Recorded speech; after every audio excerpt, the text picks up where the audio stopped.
ಹರಿಹರ ಪಂಚಮಶಾಲಿ ಪೀಠದಲ್ಲಿ ಸಂಘರ್ಷ ತೀವ್ರ ಸ್ವರೂಪ ಪಡೆದುಕೊಂಡಿದೆ. ಮಠದ ವಚನಾನಂದ ಸ್ವಾಮೀಜಿ ಹಾಗೂ ಟ್ರಸ್ಟಿಗಳ ನಡುವೆ ಕದನವೇ ಏರ್ಪಟ್ಟಿದೆ. ಲೆಕ್ಕ ಕೊಡಲು ಟ್ರಸ್ಟ್ ಸದಸ್ಯರು ಆಗಮಿಸುವ ಮೊದಲೇ ಮಠದ ಆವರಣದಲ್ಲಿ ವಚನಾನಂದ ಸ್ವಾಮೀಜಿ ಪರ ವಿರೋಧ ಘೋಷಣೆ ಕೂಗಲಾಗಿದೆ.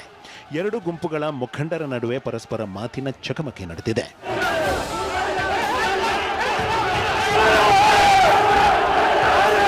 ಮಾತಿನ ಚಕಮಕಿಯಿಂದಾಗಿ ಹನಗವಾಡಿ ಬಳಿ ಇರುವ ಪಂಚಮಶಾಲಿ ಮಠದ ಆವರಣದಲ್ಲಿ ಕೆಲ ಹೊತ್ತು ಗೊಂದಲದ ವಾತಾವರಣ ನಿರ್ಮಾಣವಾಗಿತ್ತು.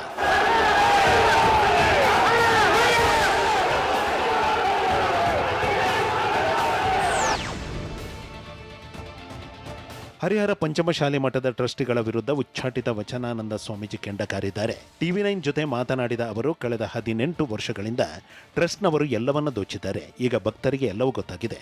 ಹೀಗಾಗಿ ಇವೆಲ್ಲವೂ ನಡೆಯುತ್ತಿದೆ. ಟ್ರಸ್ಟ್ನವರು ಮಠ ಖಾಲಿ ಮಾಡಬೇಕು. ನಾನು ಮಠ ಬಿಟ್ಟು ಹೋಗಲ್ಲ. ಗಡಿ ಕಾಯುವ ಯೋಧರಂತೆ ಭಕ್ತರು ಗುರುಗಳನ್ನು ಕಾಯುತ್ತಿದ್ದಾರೆ ಅಂತ ಅವರು ಹೇಳಿದ್ದಾರೆ. ಅವ್ರದ್ದು 5 ವರ್ಷ ಅವಧಿ ಮುಗಿದು 18 ವರ್ಷದಿಂದ ತಾವೇ ಏನು ಕುತ್ಕೊಂಡಾರಲ್ಲ, ಆರಾಮವಾಗಿ ವಯಸ್ಸಾಗ್ಯದ.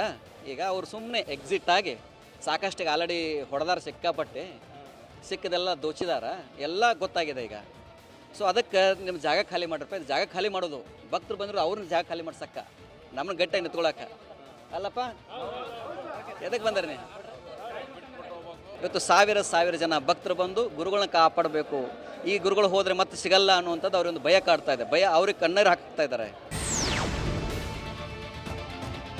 ಹರಿಹರ ಪಂಚಮಶಾಲಿ ಟ್ರಸ್ಟ್ ಸದಸ್ಯರು ವಚನಾನಂದ ಸ್ವಾಮೀಜಿ ನಡುವೆ ಸಂಘರ್ಷ ತೀವ್ರಗೊಂಡಿದೆ. ಟ್ರಸ್ಟಿಗಳು ಲೆಕ್ಕ ಕೊಡಲು ಸಜ್ಜಾಗುತ್ತಿದ್ದಂತೆ ಧರ್ಮದರ್ಶಿಗಳು PDO ಫೋರ್ಜರಿ ಸಹಿ ಮಾಡಿದ ದಾಖಲೆ ವೈರಲ್ ಆಗುತ್ತಿದೆ. ನಕಲಿ ದಾಖಲೆ ಸೃಷ್ಟಿಸಿ ರಾಜ್ಯ ಸರ್ಕಾರದಿಂದ 10 ಕೋಟಿ ರೂಪಾಯಿ ಅನುದಾನ ಪಡೆಯಲಾಗಿದೆ. ವಸತಿಗೃಹ, ಹಾಸ್ಟೆಲ್, ಸಮುದಾಯ ಭವನ ಹೆಸರಿನಲ್ಲಿ ಅನುದಾನ ಪಡೆದರೂ ಯಾವುದೇ ಕೆಲಸವಾಗಿಲ್ಲ. ಹನಗವಾಡಿ ಪಂಚಾಯತ್ PDO ಸಣ್ಣಬಸಪ್ಪ ಸಹಿ ಸಹ ನಕಲಿಯಾಗಿದೆ. ಆಡಳಿತಾಧಿಕಾರಿ ನಕಲಿ ಸಹಿ ಮಾಡಿ ಸರ್ಕಾರದಿಂದ ಅನುದಾನ ಪಡೆದುಕೊಳ್ಳಲಾಗಿದೆ ಎಂದು ವಚನಾನಂದ ಸ್ವಾಮೀಜಿ ಪರ ಭಕ್ತರು ಆರೋಪಿಸಿದ್ದಾರೆ.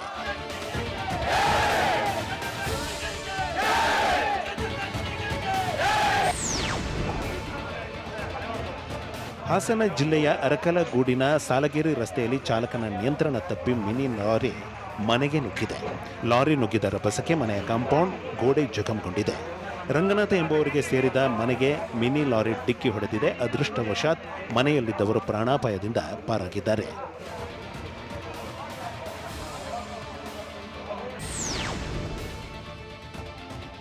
ಚಿನ್ನಸ್ವಾಮಿ ಕ್ರೀಡಾಂಗಣದಲ್ಲಿ ಶುಕ್ರವಾರ ನಡೆದ RCB GT ಪಂದ್ಯ ಆರಂಭಕ್ಕೂ ಮುನ್ನ ವೇಳೆ ಕಿಡಿಗೇಡಿಗಳು ಕಿತಾಪತಿ ಮಾಡಿದ್ದಾರೆ. ಒಮ್ಮೆಲೆ 240 CCTV ಕೈಕೊಟ್ಟಿರೋದು ತಡವಾಗಿ ಬೆಳಕಿಗೆ ಬಂದಿದೆ.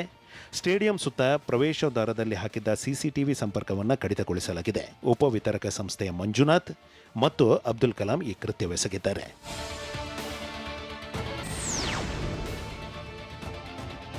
CCTV ಸಂಪರ್ಕ ಕಡಿತ ಪ್ರಕರಣ ಸಂಬಂಧ ಆರೋಪಿಗಳ ವಿಚಾರಣೆ ವೇಳೆ ಸ್ಫೋಟಕ ಸತ್ಯ ಬಯಲಾಗಿದೆ. CCTV ಕಂಪನಿ ಸಂಬಳ ನೀಡದ್ದಕ್ಕೆ ಖತರ್ನಾಕ್ ಸ್ಕೆಚ್ ಹಾಕಿದ ಮಂಜುನಾಥ್ ಮತ್ತು ಕಲಾಂ CCTV ಕನೆಕ್ಷನ್ ಕತ್ತರಿಸಿದ್ರು. CCTV ನಿರ್ವಹಣೆ ಮಾಡುತ್ತಿರುವ IVS ಸೊಲ್ಯೂಷನ್ ಸಂಬಳ ಕೊಡಲಿಲ್ಲ ಎಂದು 240 CCTV ಸಂಪರ್ಕ ಕತ್ತರಿಸಲಾಗಿತ್ತು. ಆರೋಪಿಗಳು NVR ಮತ್ತು ಫೈಬರ್ ಸಂಪರ್ಕ ಕಡಿತಗೊಳಿಸಿದ್ದರು. ಕಬ್ಬನ್ ಪಾರ್ಕ್ ಪೊಲೀಸರು ಆರೋಪಿಗಳಿಬ್ಬರ ವಿಚಾರಣೆ ನಡೆಸಿದಾಗ ತಾವು ಕೃತ್ಯ ಎಸಗಿದ್ದಾಗಿ ಬಾಯ್ಬಿಟ್ಟಿದ್ರು. IVS ನಲ್ಲಿ ಕೆಲಸ ಮಾಡತಕ್ಕಂಥ ಇಬ್ಬರು ಸಿಬ್ಬಂದಿಗಳು ಮಂಜುನಾಥ್ ಮತ್ತು ಅಬ್ದುಲ್ ಕಲಾಂ, ಇವರಿಬ್ಬರು ಅವತ್ತು ದಿನ ಸರ್ವರ್ ರೂಮ್ಗೆ ಕೆಲಸ ಮಾಡುವ ನೆಪದಲ್ಲಿ ಹೋಗಿ ಅದನ್ನ ಮೇನ್ ಕೇಬಲ್ನ ಕಟ್ ಮಾಡಿದ್ರು. IPL ಪಂದ್ಯದ ಟಿಕೆಟ್ಗಳನ್ನು ಕಾಳಸಂತೆಯಲ್ಲಿ ಮಾರಾಟ ಮಾಡುತ್ತಿದ್ದ ಆರೋಪದ ಮೇಲೆ 10 ಜನರನ್ನು ಬಂಧಿಸಲಾಗಿದೆ. ಶುಕ್ರವಾರ ಚಿನ್ನಸ್ವಾಮಿ ಕ್ರೀಡಾಂಗಣದಲ್ಲಿ ನಡೆದ RCB ಗುಜರಾತ್ ನಡುವಿನ ಪಂದ್ಯದ ವೇಳೆ ಕಾಂಪ್ಲಿಮೆಂಟರಿಗಳ ಟಿಕೆಟ್ಗಳ ಮಾರಾಟ ಮಾಡಲಾಗಿದೆ. P3 ಸ್ಟ್ಯಾಂಡ್ನ ಟಿಕೆಟನ್ನು ದುಪ್ಪಟ್ಟು ಬೆಲೆಗೆ ಮಾರಾಟ ಮಾಡಲಾಗುತ್ತಿತ್ತು. ಮಫ್ತಿಯಲ್ಲಿ ಟಿಕೆಟ್ ಕೊಳ್ಳುವವರ ಸೋಗಿನಲ್ಲಿ ಪೊಲೀಸರು ಕಾರ್ಯಾಚರಣೆ ನಡೆಸಿ 10 ಮಂದಿಯನ್ನು ದಸ್ತಗಿರಿ ಮಾಡಿದ್ದಾರೆ. ಈ ಸಂಬಂಧ ಕಬ್ಬನ್ ಪಾರ್ಕ್ ಪೊಲೀಸ್ ಠಾಣೆಯಲ್ಲಿ 7 FIRಗಳು ದಾಖಲಾಗಿವೆ.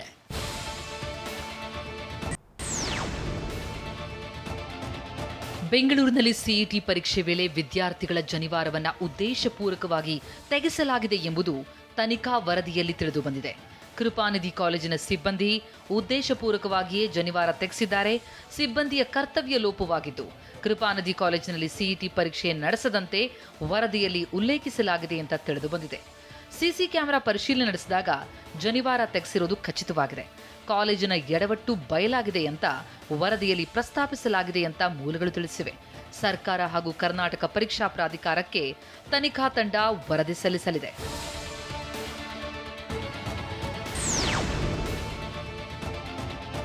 ಆನೇಕಲ್ ತಾಲೂಕಿನ ಲಕ್ಷ್ಮೀಸಾಗರದಲ್ಲಿರುವ ಕೃಷಿ ಹೊಂಡವೊಂದರಲ್ಲಿ ತಾಯಿ ಮಗುವಿನ ಶವ ಪತ್ತೆಯಾಗಿದೆ.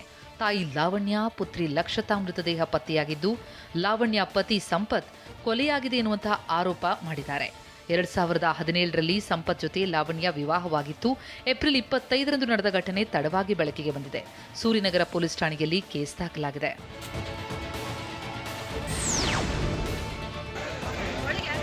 ಬೆಂಗಳೂರಿನಲ್ಲಿ ಮಧ್ಯರಾತ್ರಿ ಹೊತ್ತಿಗೆ ಬ್ಲೂ ಲೀಫ್ ಎಲ್ಇಡಿ ಗೋದಾಮಿನಲ್ಲಿ ಬೆಂಕಿ ಕಾಣಿಸಿಕೊಂಡಿತು.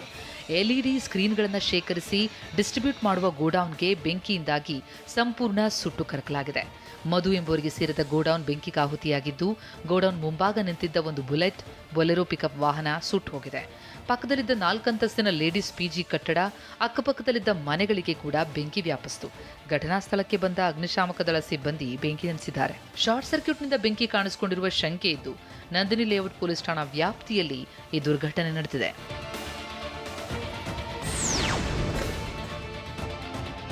ಬೆಂಗಳೂರಿನ ವಿಲ್ಸನ್ ಗಾರ್ಡನ್ನ ರಾಣಿ ಪಾರ್ಕ್ನಲ್ಲಿ ಬೆಂಕಿ ಕಾಣಿಸಿಕೊಂಡಿತು. ಒಣಗಿದ ಎಲೆ, ಕಸದ ರಾಶಿಗೆ ಯಾರೋ ಕಿಡಿಗೇಡಿಗಳು ಬೆಂಕಿ ಹಚ್ಚಿರುವ ಶಂಕೆ ಇದೆ.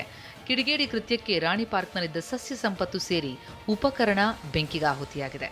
ಪೊಲೀಸ್ ಸಿಬ್ಬಂದಿ ಸ್ಥಳೀಯರ ಜೊತೆಗೂಡಿ ಬೆಂಕಿ ನಂದಿಸುವ ಕೆಲಸ ಮಾಡಿದ್ರು.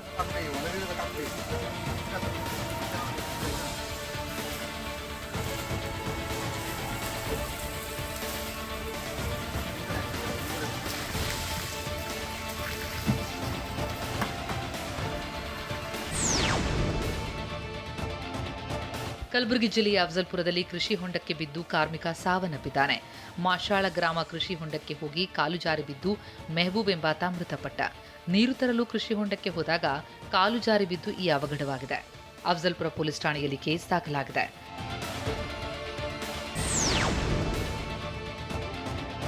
ಶಾಲಾ ಪರೀಕ್ಷೆ ಮತ್ತು ಮೌಲ್ಯನಿರ್ಣಯ ಮಂಡಳಿಯ ಎಡವಟ್ಟಿನಿಂದ ಚಿಕ್ಕಮಗಳೂರಿನ ಎಸ್ಎಸ್ಎಲ್ಸಿ ವಿದ್ಯಾರ್ಥಿ ಚಿಂತೆಗೀಡಾಗಿದ್ದಾನೆ. ಶೃಂಗೇರಿಯ ರಾಮಕೃಷ್ಣ ಇಂಗ್ಲಿಷ್ ಮಾಧ್ಯಮ ಶಾಲೆಯ ವಿದ್ಯಾರ್ಥಿ ರಾಮದತ್ತ ಶರ್ಮಾಗೆ 92 ಅಂಕ ಬರಬೇಕಿತ್ತು. ಆದರೆ ರಿಸಲ್ಟ್ನಲ್ಲಿ 48 ಅಂಕ ಕೊಡಲಾಗಿದೆ. ಕಂಪ್ಯೂಟರ್ನಲ್ಲಿ ಮಾರ್ಕ್ಸ್ ಎಂಟ್ರಿ ವೇಳೆ ಈ ಪ್ರಮಾದ ಆಗಿದೆ.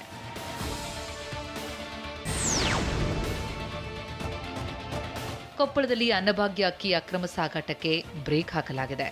ದದೇಗಲ್ ಬಳಿ ಗ್ರಾಮೀಣ ಠಾಣೆಯ ಪೊಲೀಸರು ಕಾರ್ಯಾಚರಣೆ ನಡೆಸಿ ಅನ್ನಭಾಗ್ಯದ ಅಕ್ಕಿ ಮೂಟೆಗಳನ್ನು ಜಪ್ತಿ ಮಾಡಿದ್ದಾರೆ. ಅನ್ನಭಾಗ್ಯ ಅಕ್ಕಿಯನ್ನ ಟ್ರ್ಯಾಕ್ಟರ್ನಲ್ಲಿ ಅಕ್ರಮವಾಗಿ ಸಾಗಿಸಲಾಗ್ತಾ ಇತ್ತು.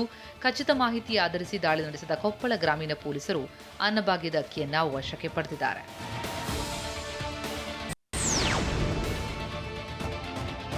ಮೈಸೂರಿನಲ್ಲಿ ಬಿಸಿಲಿನ ತಾಪಕ್ಕೆ ಶ್ವಾನ ಬಲಿಯಾಗಿರುವ ಶಂಕೆ ವ್ಯಕ್ತವಾಗಿದೆ. ರೋನಿ ಹೆಸರಿನ 9 ವರ್ಷದ ಗೋಲ್ಡನ್ ರಿಟ್ರೀವರ್ ಮೃತಪಟ್ಟಿದೆ. ಶ್ವಾನ ಸ್ಪರ್ಧೆಯಲ್ಲಿ ಭಾಗಿಯಾಗಿದ್ದ ನಾಯಿ ನಂತರ ಅಸ್ವಸ್ಥಗೊಂಡಿತ್ತು. ಪೆಟ್ ಆಂಬ್ಯುಲೆನ್ಸ್ ಮೂಲಕ ಆಸ್ಪತ್ರೆಗೆ ಶ್ವಾನವನ್ನು ದಾಖಲಿಸಲಾಗಿತ್ತು. ಆದರೆ ಚಿಕಿತ್ಸೆ ಫಲಿಸದೆ ನಾಯಿ ಮೃತಪಟ್ಟಿದೆ. ಹೀಟ್ ಸ್ಟ್ರೋಕ್ನಿಂದ 7 ವರ್ಷದ ಶ್ವಾನ ಮೃತಪಟ್ಟಿರುವ ಶಂಕೆ ವ್ಯಕ್ತಪಡಿಸಲಾಗಿದೆ. ಕೋಲಾರ ಜಿಲ್ಲೆಯಲ್ಲಿ ದಿನದಿಂದ ದಿನಕ್ಕೆ ತಾಪಮಾನ ಹೆಚ್ಚಾಗುತ್ತಲೇ ಇದೆ. ಬಿಸಿಲ ಧಗೆಗೆ ಹೊಲದಲ್ಲೇ ಜಾನುವಾರುಗಳ ಮೇವು ಒಣಗುತ್ತಿದೆ. ನೀರು ಹಾಯಿಸಿ ಬೆಳೆದ್ರೂ ಬಿಸಿಲಿನ ತಾಪಕ್ಕೆ ಮೇವು ಒಣಗಿ ಹೋಗ್ತಾ ಇದೆ. ಕೆರೆ ಕುಂಟೆಗಳಲ್ಲೂ ನೀರಿನ ಪ್ರಮಾಣ ಕಡಿಮೆಯಾಗುತ್ತಿದೆ. ಹೀಗಾಗಿ ಮುಂದಿನ ದಿನಗಳಲ್ಲಿ ಕೋಲಾರ ಜಿಲ್ಲೆಯಲ್ಲಿ ಮೇವಿನ ಸಮಸ್ಯೆ ಉಂಟಾಗುವ ಆತಂಕ ಸೃಷ್ಟಿಯಾಗಿದೆ. 3 ವಾರಕ್ಕಾಗುವಷ್ಟು ಮೇವಿನ ಸಂಗ್ರಹ ಇದೆ ಅಂತ ಜಿಲ್ಲಾಧಿಕಾರಿ ಎಂಆರ್ ರವಿ ಮಾಹಿತಿ ನೀಡಿದ್ದು, ಜಾನುವಾರುಗಳಿಗೂ ನೀರಿನ ಸಮಸ್ಯೆಯಾಗದಂತೆ ಕ್ರಮ ಕೈಗೊಂಡಿರುವುದಾಗಿ ಹೇಳಿದ್ದಾರೆ.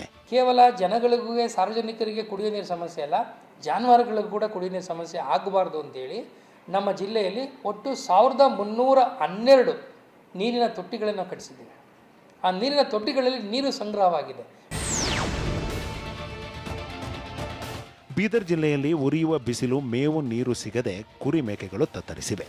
ಕಾಡಿನಲ್ಲಿ ಹಸಿರು ಮಾಯವಾಗಿದ್ದು ಒಣಗಿದ ಹುಲ್ಲು, ಮೇವು ಹಾಗೂ ನೀರಿಗಾಗಿ ಕುರಿಗಾಹಿಗಳು ಅಲೆದಾಡುತ್ತಿದ್ದಾರೆ. ಪ್ರತಿದಿನ 10 ರಿಂದ 15 ಕಿಲೋಮೀಟರ್ ಅಲೆದಾಡಿದ್ರೂ ಮೇವು ನೀರು ಸಿಗ್ತಿಲ್ಲ.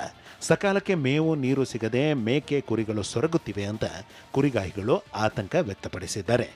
ಇಲ್ಲ, ಎಲ್ಲಿ ಮೇವು ಇಲ್ಲ, ಏನಿಲ್ಲ, ಸುಮ್ಮನೆ ಅಡಿ ಮೇಲೆ ಓಡಾಡತ್ತವ್ರಿ ಜನವರು.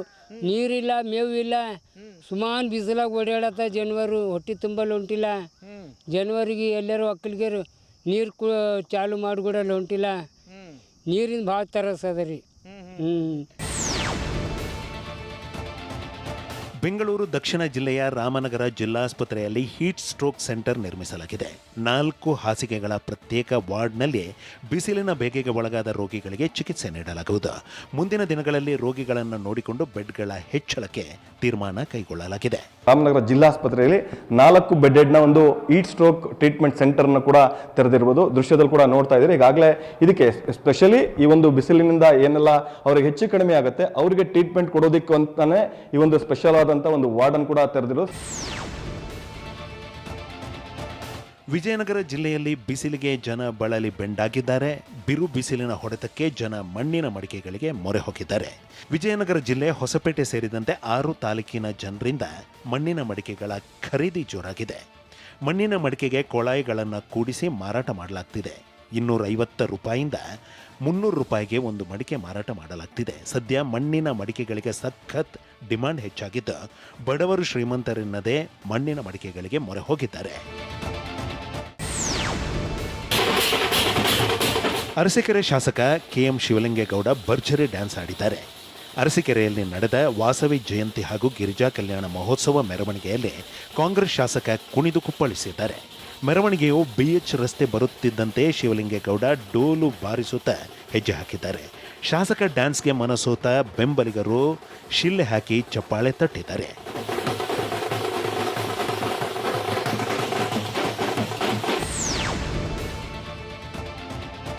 ಬೆಳ್ಳಂಬೆಳಿಗ್ಗೆ ಸಫಾರಿಗೆ ತೆರಳಿದವರಿಗೆ ಅಪರೂಪದ ಕರಿಚಿರತೆ ದರ್ಶನ ಕೊಟ್ಟಿದೆ. ಚಾಮರಾಜನಗರ ಜಿಲ್ಲೆ ಹನೂರು ತಾಲೂಕಿನ PG ಪಾಳ್ಯ ಸಫಾರಿ ವಲಯದಲ್ಲಿ ಕರಿಚಿರತೆ ಪ್ರತ್ಯಕ್ಷವಾಗಿ ಪ್ರವಾಸಿಗರ ಮನಗೆದ್ದಿದೆ. ಅಪರೂಪದ ಕರಿಚಿರತೆ ಕಂಡು ಪ್ರವಾಸಿಗರ ದಿಲ್ ಖುಷ್ ಆಗಿದೆ. ಹಿಂದೆ ನಾಗರಹೊಳೆ ಮತ್ತು ಬಂಡೀಪುರದಲ್ಲಿ ಪ್ರತ್ಯಕ್ಷವಾಗುತ್ತಿದ್ದ ಕರಿಚಿರತೆಗಳು ಇದೀಗ ಮಲೆ ಮಾದಪ್ಪನ ತಪ್ಪಲಲ್ಲಿ ಕೂಡ ಕಾಣಸಿಗ್ತಿವೆ.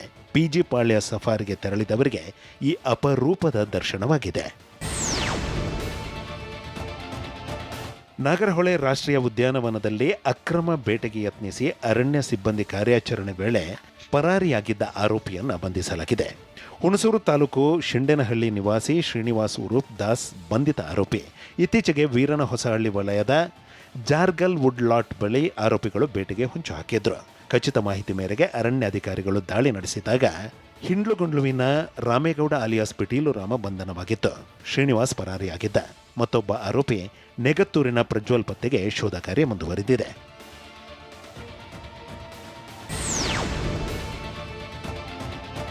ಮಧ್ಯಪ್ರಾಚ್ಯದಲ್ಲಿ ಕದನ ವಿರಾಮ ಚಾಲ್ತಿಯಲ್ಲಿದ್ದರೂ ಹಾಸನ ಜಿಲ್ಲೆಯಲ್ಲಿ ಅಡುಗೆ ಅನಿಲ ಪೂರೈಕೆಯಲ್ಲಿ ವ್ಯತ್ಯಾಸ ಮುಂದುವರಿದಿದೆ. ಆಲೂರು ಪಟ್ಟಣದ ಭಾರತ್ ಗ್ಯಾಸ್ ಏಜೆನ್ಸಿಯಲ್ಲಿ ಗ್ರಾಹಕರಂತೂ ಕಂಗಾಲಾಗಿ ಹೋಗಿದ್ದಾರೆ. ಗ್ಯಾಸ್ ಸಿಗದ ಹಿನ್ನೆಲೆಯಲ್ಲಿ ನೂರಾರು ಗ್ರಾಹಕರು ಗ್ಯಾಸ್ ಏಜೆನ್ಸಿ ಮುಂಭಾಗದಲ್ಲಿ ಜಮಾಯಿಸಿದ್ದಾರೆ. ಆಹಾರ ಇಲಾಖೆ ಅಧಿಕಾರಿಗಳು ಗ್ಯಾಸ್ ಏಜೆನ್ಸಿ ಸಿಬ್ಬಂದಿಯನ್ನ ತರಾಟೆಗೆ ತೆಗೆದುಕೊಂಡಿದ್ದಾರೆ. ಇಲ್ಲ ಮಾಡಿರಿ ಅವರು ಫುಲ್ ಸ್ಟಾಪ್ ಮಾಡಿಬಿಡ್ಬೇಕು. ಈ ಥರ ಸಾಯಿಸಬಾರ್ದು ಮಧ್ಯದಲ್ಲಿ, ಅದು ಯಾವ್ದು ಕೊಡಬಾರ್ದು, ಮಧ್ಯದಲ್ಲಿ ಸಾಯಿಸಬಾರ್ದು ರೈತರುಗಳ. ಇಲ್ಲ ಫುಲ್ ಸ್ಟಾಪ್ ಮಾಡಿಬಿಡ್ಬೇಕು. ಎಲ್ಲರಿಗೂ ಫಸ್ಟ್ ಮೊದಲು ಯಾರು ಬುಕ್ ಮಾಡ್ತಾರೆ ಅವರಿಗೆ ಸಿಲಿಂಡರ್ ಕೊಡ್ತಾ ಇದ್ದೀವಿ. ಸೀನಿಯಾರಿಟಿ ಪ್ರಕಾರ ಕೊಡ್ತಾ ಇದ್ದೀವಿ. ಕೆಲವು ಸಮಸ್ಯೆಗಳು ನಮಗೆ ಸಿಲಿಂಡರ್ಗಳು ಯಾವ ಥರ ಬರ್ತಾ ಇರುತ್ತೆ ಅದ್ರ ಪ್ರಕಾರ ನಾವು ಕೊಡ್ತಾ ಇದ್ದೀವಿ ಸರ್. ಅದರಲ್ಲಿ ಯಾವುದೇ ರೀತಿ ಲೋಪದೋಷಗಳಿಲ್ಲ. ಬೆಂಗಳೂರಿನ RV ಇಂಜಿನಿಯರಿಂಗ್ ಕಾಲೇಜಿನ NSS ವತಿಯಿಂದ ಉತ್ಸರ್ಗ್ ರನ್ಥಾನ್ ಆಯೋಜನೆ ಮಾಡಲಾಗಿತ್ತು. Help child change the world ಎನ್ನುವ ಶೀರ್ಷಿಕೆಯಡಿ ರನ್ಥಾನ್ ನಡೆಯಿತು. RV ಕಾಲೇಜು ಮೈದಾನದಲ್ಲಿ 5 ಮತ್ತು 10 ಕಿಲೋಮೀಟರ್ ಉತ್ಸರ್ಗ್ ರನ್ಥಾನ್ ಓಟದಲ್ಲಿ ಸುಮಾರು 2,000ಕ್ಕೂ ಹೆಚ್ಚು ವಿದ್ಯಾರ್ಥಿಗಳು ಭಾಗಿಯಾಗಿದ್ದರು. ದತ್ತು ಪಡೆದ 6 ಗ್ರಾಮಗಳ ಅಭಿವೃದ್ಧಿಗಾಗಿ ಈ ಓಟವನ್ನು RV ಕಾಲೇಜು ಆಯೋಜಿಸಿತ್ತು. RV ಕಾಲೇಜಿನ ಪ್ರಾಂಶುಪಾಲರು, ಉಪನ್ಯಾಸಕರು, ಪ್ರಾಧ್ಯಾಪಕರು, NSS ವಿಭಾಗದ ಮುಖ್ಯಸ್ಥರು, ವಿದ್ಯಾರ್ಥಿಗಳು ಸೇರಿ ಹಲವರು ಕಾರ್ಯಕ್ರಮದಲ್ಲಿ ಭಾಗಿಯಾಗಿದ್ದರು.